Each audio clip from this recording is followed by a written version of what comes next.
Gloire à Dieu. Kembo na Yahweh. Si ça ne nous gêne pas, on peut continuer à acclamer très Soki fort le betioli Seigneur. bakute kokobetela kobetela kolo maboko makasi koleka. J'ai comme l'impression que vous acclamez pour moi. Nazomona neti ozobeta mpo na ngai me tobeta mpo na mokeli mpo na Nzambe. Gloire à Dieu. Kembo na Yahweh. Merci beaucoup. Reprends ta place. Matondo mingi zwe esika no efandelo. Aidez-moi à saluer la personne qui est à côté de toi. Sunga ngai na pesa mbote na ndeko aza mopanzi na yo. De ma part. Pesa mbote na tina na ngai. En lui disant que j'accepte votre compagnie. Lobana ete nazondima ete ozala pembeni na ngai. Je suis fier Naza moto ya lufundu d'être avec toi. ya kozala na yo. Ta présence est une bénédiction pour moi. Bozalisi na yo eza lipamboli mpo na ngai. L'évêque vient de le dire ici. Mpaka uti koloba ngo awa. Si tu n'es pas habitué à dire de bonnes choses aux gens, habitue-toi. Soko oza na momesano te lelo epesa mindingisa yekola yango. Apprends. Yekola yango. C'est très important. Eza motuya mingi. Wow, on a raté ce point-là, développement personnel. Tobungi yango o etikalaki poto zwa yango. Je pense que dans le développement personnel, l'homme de Dieu allait dire ce genre de choses. Wetali bofongwa mikokene liboso ya bomoto. Mosanza bazaki na makambo esengelaki aloba. Apprendre. Ya koyekola lisusu. C'est très important. Eza na motuya mingi. Dis-lui. Yebisa ye. J'apprécie votre compagnie. Na sepeli yo zala pembeni na nga totambola no elongo. Ouais, tu as même du mal à Eza parler. pasi pona yo à la ozokoka personne qui est à côté te de na toi. moto kaza pembeni na ozokoka te. Dis-lui, j'apprécie ton caractère. Loba na na sepela lolenge no ya kozala. J'apprécie ta Na détermination. sepela ndenge otelemaka na likambo kosala. J'apprécie ton travail. Na sepela na mosala na yo. Depuis le début, je te vois, je suis fier de toi. Uta ne bandela bane komone na za moto ya lolendo pona yo. Ouais, c'est très important. Eza motu ya mingi. C'est très important. Eza motu ya mingi. C'est très important. Eza motu ya mingi. Laisse-moi dire merci à notre patriarche Tikanga na loba matondi pa ya nkoko na biso. Josaphat pour cette collaboration Matondi tata na ndenge ya busangisinga na mosala oyo. et pour son cœur. Pe na motema oyo azanango. Oui, je reçois des pasteurs. Na yambaka na nga batei. C'est difficile de gérer les pasteurs. Eza pasi ko kamba batei. Gérer les enfants, c'est trop facile. Ko kamba bana eza pete mingi. Mais gérer les pasteurs, c'est Kasi ko difficile. kamba basali ya Nzambe eza pasi. Nous donner à manger, Ko pesa ya kolia. nous permettre de bien Ya dormir, ko pesa biso ndingisa tolala malamu. veiller sur nous. Ya kotala biso malamu. C'est très important. Eza motu ya mingi. Merci beaucoup pour votre cœur. Matondi papa pona Si l'église, on peut acclamer pour Ekleza momento kobetela nkolo maboko. c'est très Pona important. don likabo monene apesi biso. C'est très important. Eza motu ya mingi. Je dis merci à nos conférenciers. Chaque jour, on bénéficie de beaucoup de choses. Napesi matondi na batei ya conference oyo mokolo na mokolo tozozwa makambo ebele ya kitoko. Chaque jour, Mikolo na mikolo. nous bénéficions de beaucoup de choses. Tozobika makambo malamu. Souffrez que je dise merci à notre évêque Désiré Yokano Bonsenga. pasi na ebisa matondi epai ya pakadisi. Et merci à notre docteur Marcelo. Matondi na dogotolo Marcelo. Moi, j'aime les gens qui interprètent correctement les Écritures Ngana memi akapena lingaka bato mingi oyo balimbolaka siki maloba na Nzambe. et qui les développent correctement. Pe oyo bamemaka yango na kofongola yango lolenge sengeli. Il y a une grande différence du fait de bien lire et de bien interpréter. Eza na bokeseli na kotanga yango malamu pe kolimbola yango malamu. Lire, ça, c'est le français. Kotanga eza elobeli ya Kifaransa. Interpréter, c'est entrer dans l'esprit. Kolimbola eza kokota na mozindo ya molimo eza na likomi. Ça me fait énormément du bien Zosalanga esengo makasi mingi. quand je les écoute parler. Tango nazoyoka bango koloba. Que ce soit l'évêque, que ce soit Ezala notre évêque docteur. pe dogotolo. Merci beaucoup. Matondi mingi. Merci beaucoup. Matondi mingi. Merci. Matondo mingi. Merci. Matondo mingi. Merci. Matondo. Et j'ai déjà pris mes 3 minutes. Il me reste 22. Naziba lotango na ngamisa tetika nanga. Proverbe chapitre 20. Je l'ai déjà donné. J'ai donné ça hier. Faute de temps, je n'avais pas interprété. Je croyais que j'allais arriver jusqu'à l'impact. Mais malheureusement, on s'est limité qu'au niveau de stratégie. Je vais interpréter ça aujourd'hui. Parce qu'aujourd'hui, comme j'avais promis hier, je vais parler de l'impact. Amen. Je lis rapidement. Le souffle de l'homme est une lampe de l'Éternel. Il pénètre jusqu'au fond des entrailles. C'est ça le verset. Souffrez que je vous rappelle dans une minute tout ce que nous avons déjà dit. Il était question que nous puissions parler, pour ceux qui ne sont venus qu'aujourd'hui, nous sommes en train de parler de l'excellence et l'impact de stratégie dans le ministère. C'est-à-dire,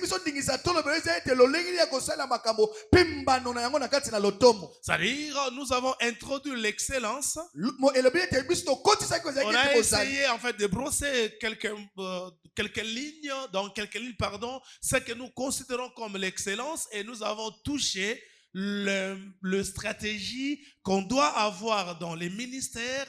Pouvons nous conduire à un impact ministériel. Nous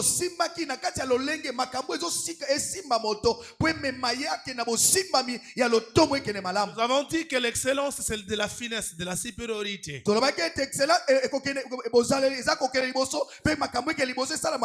qui est propre que nous devons avoir dans notre ministère. Nous avons dit que personne n'est né avec l'excellence. C'est en regardant, c'est en apprenant, c'est en marchant avec les gens, c'est en lisant, en écoutant, en voyant que tu peux devenir excellent.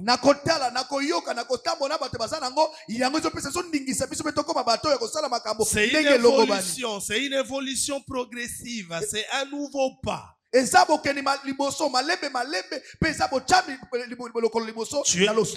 en train de mettre de l'ordre dans ce que tu es en train de faire. Tu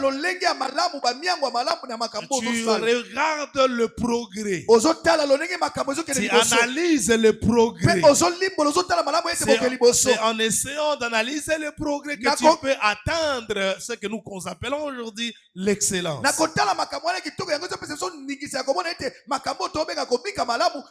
Et nous avons parlé de stratégie que tu dois mettre en place. Dans un monde net, la stratégie, c'est un processus. Ça dit du fait d'évoluer. Nous avons essayé de dire que dans la stratégie, il faut savoir hiérarchiser la stratégie.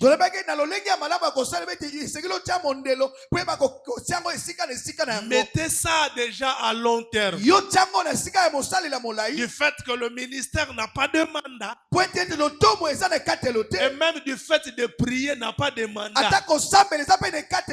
Ça dit, mettez ça déjà à long terme. Mais pour arriver soignement à long terme, il faut déjà calculer tout ce que tu fais à court terme, à moyen terme. C'est en pratiquant le court et le moyen terme que tu peux assurer le long terme.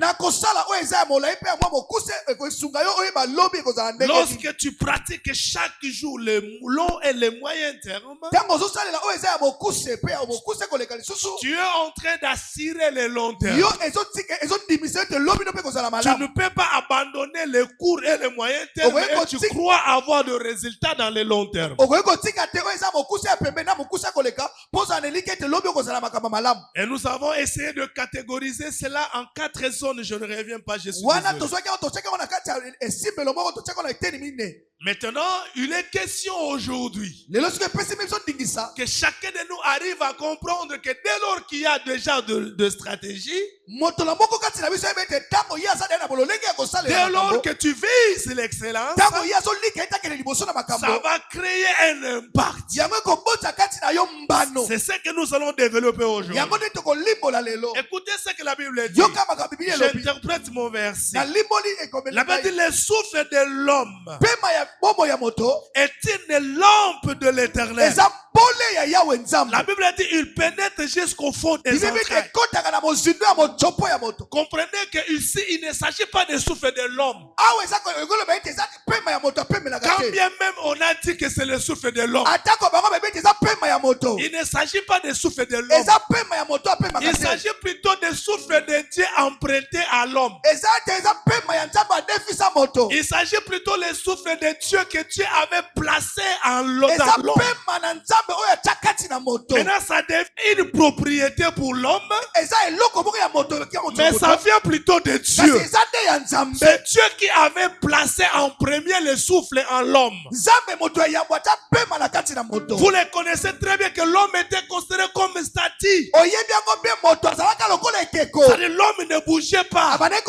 C'est lorsque Dieu avait placé son souffle que l'homme devient. C'est-à-dire même si les sages ici essaient de l'appeler souffle de l'homme, en réalité le donneur de ce souffle c'est Dieu. C'est-à-dire c'est le souffle de Dieu plutôt. Mais c'est l'homme qui devient le détenteur.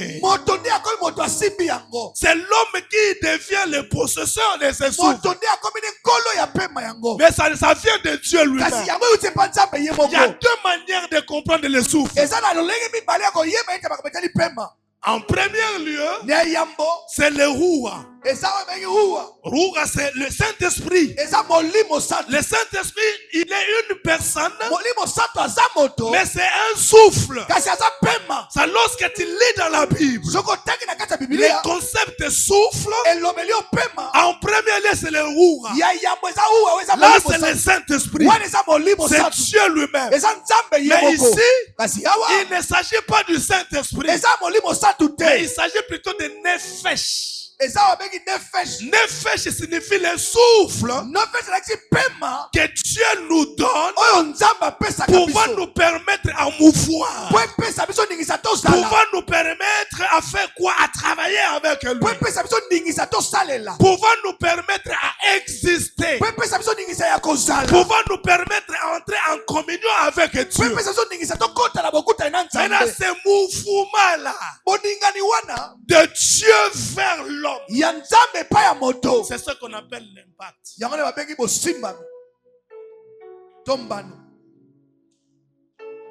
Je vais me battre.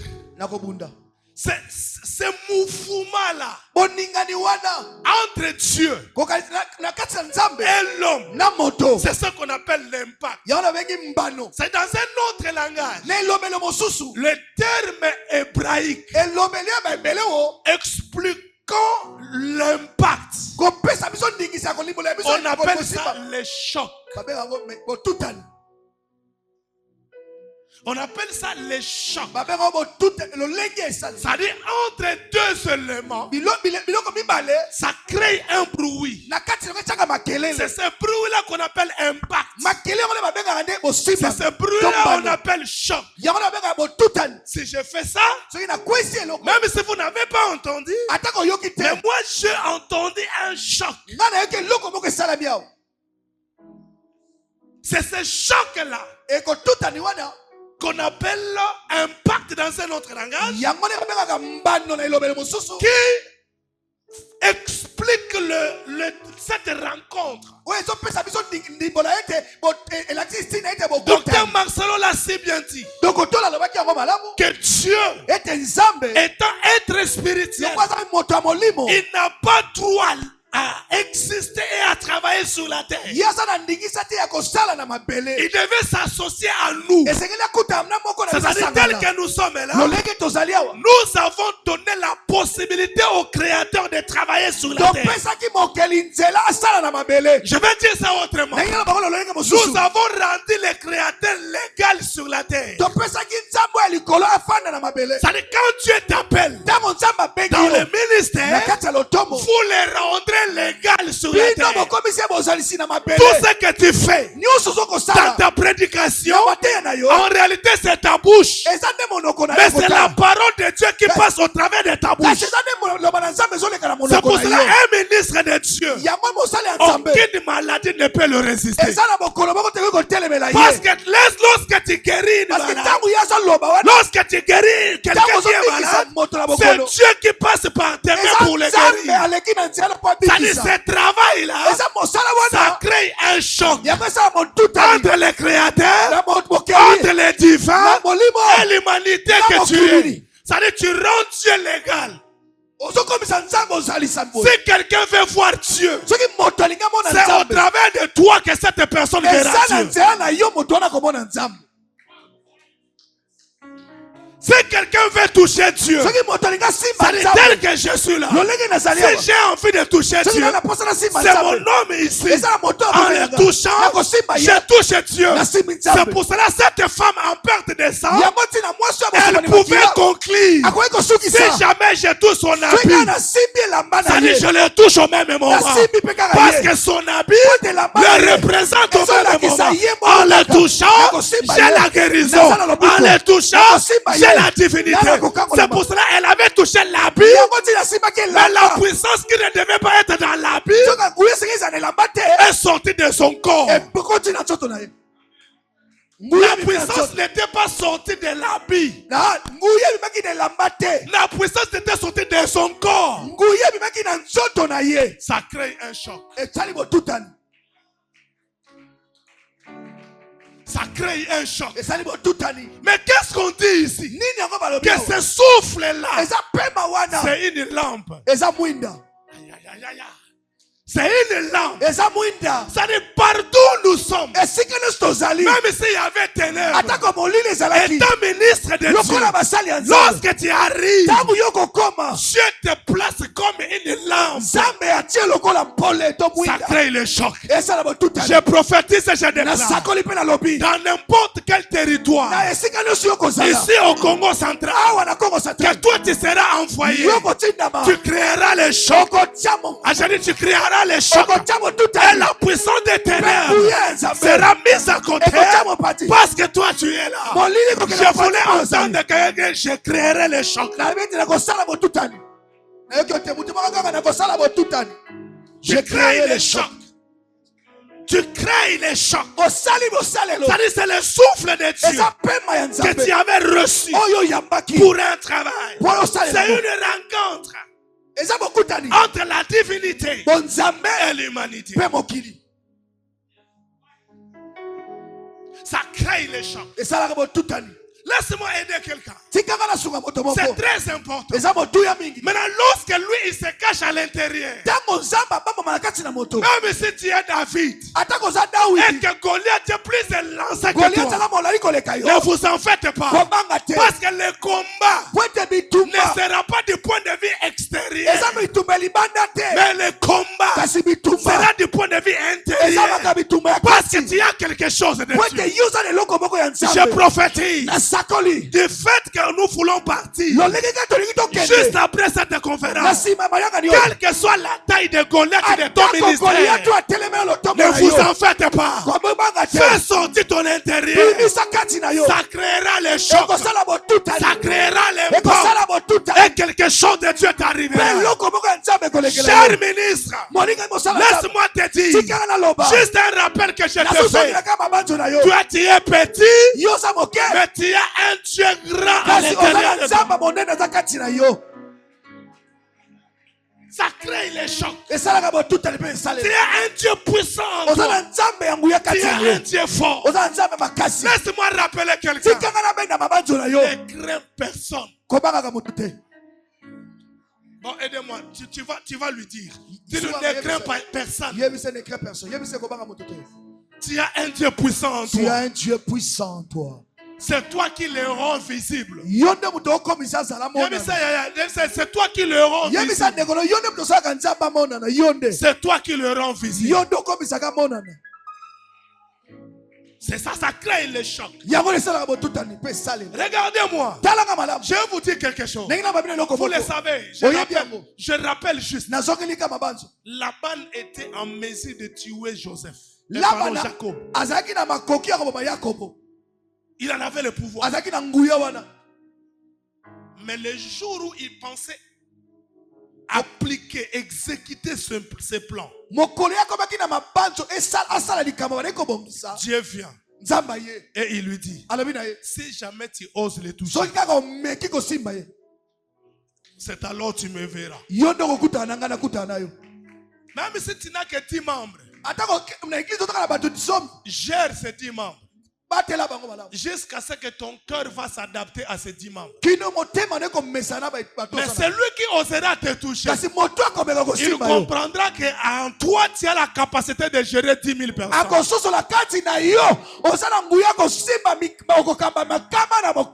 que le Dieu qui se cache en nous, il attend les défis pour se manifester. Attends ça.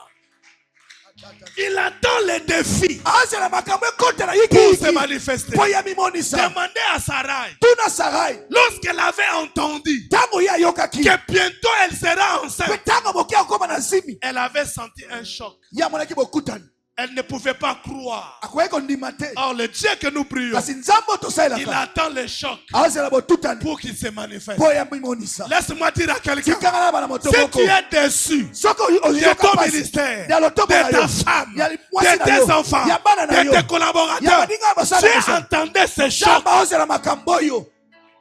pour qu'il se manifeste. Et il va se manifester. Même si tu ne dis pas amen, je dis amen à ta place. Il va se manifester. Je suis venu dire à quelqu'un, du fait que je vais te faire déjà un bail est parti, je suis venu te dire, ce choc-là crée en toi la capacité extraordinaire pour changer les donnes. Dieu crée en nous un choc. Laisse-moi choquer quelqu'un.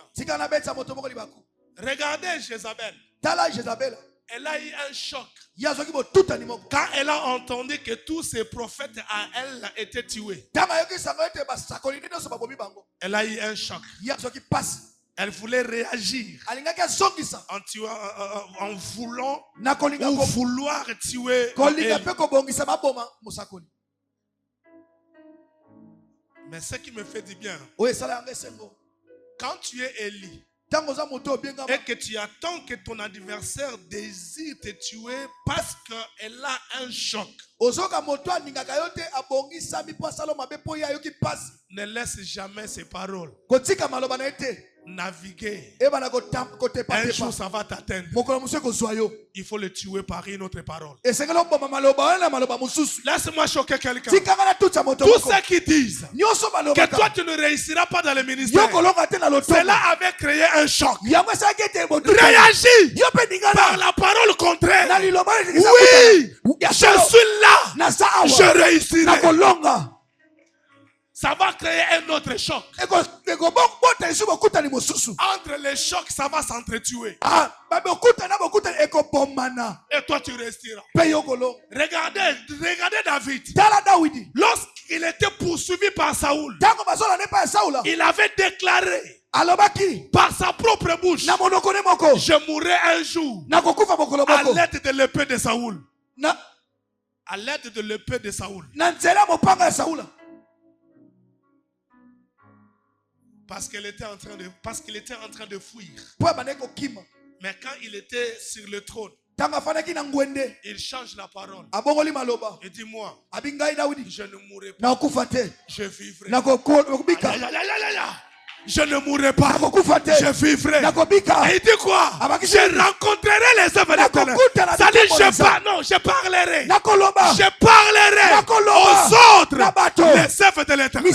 Les œuvres de l'Éternel là. Il s'agissait de dire que j'étais jeune. J'ai vieilli. J'étais jeune. J'ai vieilli. Laisse-moi dire à quelqu'un, tes enfants ne manqueront pas de pain. Laisse-moi encore exagérer. Ton église ne manquera pas de partenaires. Laisse-moi encore monter. Ton église ne restera pas éternellement locataire. Ça créera un choc et ça changera tout. Si à celui qui est à côté de toi, ça changera. Aide-moi à dire lui, ça changera. Aide-moi à dire lui, ça changera. Aide-moi à dire lui, ça changera. Même si aujourd'hui ça ne tient pas, je crois. Ça changera. Ça changera. Même si tu ne crois pas, je crois à ta place. Qui t'a envoyé ici? Du fait que tu es ici, on va croire à ta place. Désiré Banseng, on va croire à ta place. Marcelo va croire à ta place. Quelque chose de Dieu arrivera. Laisse-moi dire à quelqu'un. Quand tu es dans l'environnement de Moïse et que tout le monde est capable de jeter de sa verge pour que cela se transforme en serpent, même si tu n'as pas la puissance de Moïse, l'environnement, si tu jettes ton verge, ta verge, même ta verge deviendra le serpent. C'est la loi de l'environnement. Lorsque tu es dans un environnement où le prophétique se fait voir, où le prédicateur prêche d'une manière excellente, où le docteur explique les Écritures, toi aussi tu les deviendras. Est-ce que quelqu'un comprend de quoi je parle? Toi aussi tu les deviendras. C'est la loi de l'environnement. Jette juste ta verge. Jette ta verge. Jette ta verge. Ça va se transformer. Dis-moi lesquels des hommes avaient jeté sa verge et sa verge était restée verge. Et que cette verge-là était restée verge. Toutes les verges étaient transformées en serpents. En sortant en ce lieu, le choc que nous avons ce soir, le choc que nous avons ici, ça va marcher avec toi juste dans ton église. Même les fidèles changeront leur comportement en ta vie. Et quelque chose d'extraordinaire t'accompagnera. Laisse-moi dire à quelqu'un. Laisse-moi vraiment insister. Regardez quand l'arche était prise par les Philistins. Cela avait causé un choc à Eli les sacrificateurs. Cela avait causé un choc. L'impact.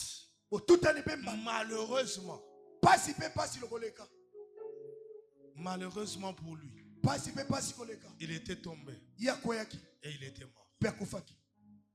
Malheureusement pour lui. Quand il y a un choc, il faut réagir. Attendez, je vais terminer par ici. Jésus se sent déjà trahi. Il comprend que la personne qui vient de sortir là, il part pour les vendre. Mais au lieu qu'il soit désespéré de cette transaction, lui il ne parle pas d'une manière négative. Lui il dit, voici maintenant le fils de l'homme sera élevé. Voici maintenant le fils de l'homme sera élevé. Celui qui devait être vendu, au lieu qu'il plaire, mais il ne plaire pas, mais il dit, voici maintenant le fils de l'homme sera élevé. Je dis à quelqu'un, si tu es trahi par des gens, il faut dire à Dieu, merci, j'apprécie cette trahison parce que j'en serai élevé, parce que toi tu es là. Recevez cette faculté. Je vais dire à quelqu'un, Jésus voulant mourir, il savait qu'il allait mourir, mais il a dit 20 fois à ses disciples, je mourrai, mais je ressusciterai. Je mourrai, mais je ressusciterai. Ça dit même pendant qu'il était dans la tombe, sa déclaration de résurrection était toujours là. Je suis venu dire à une personne, même si tu n'as rien, tu n'as aucun véhicule, tu n'as pas une bonne église, crois à la croissance de l'église qui nous vient d'être prêchée ici, que cela arrivera. Même si tu ne dis pas, mais je dis amen à ta part. Je dis cela t'arrivera. Cela t'arrivera. Ne dis pas des choses pour dire. Dis des choses que tu crois. Et ça va arriver. Que Dieu bénisse.